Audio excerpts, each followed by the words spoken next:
ఆశ్చర్యం కలిగించే విధంగా స్కూళ్ళు అయితే కలకలలాడుతూ ఉన్నాయి. మన ప్రభుత్వంలో మొట్టమొదటిసారిగా స్కూల్ రూపురేఖలు మారాయి.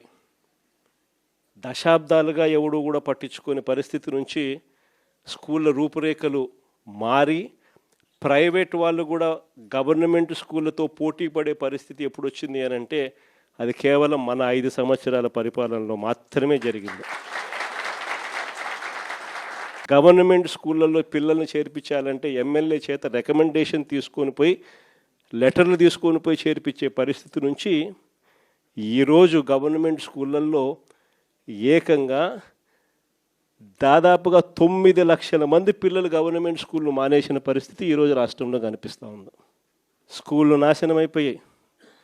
పెద్ద చదువులు చదువుతూ ఉన్న పిల్లలు ఫీజు రీయింబర్స్మెంట్ లేక 8 క్వార్టర్స్, జనవరి, ఫిబ్రవరి, మార్చికి సంబంధించిన క్వార్టర్ మామూలుగా ఏప్రిల్లో వెరిఫై చేసి మేలో ఫీజు రీయింబర్స్మెంట్ ఇచ్చేసేయాలి.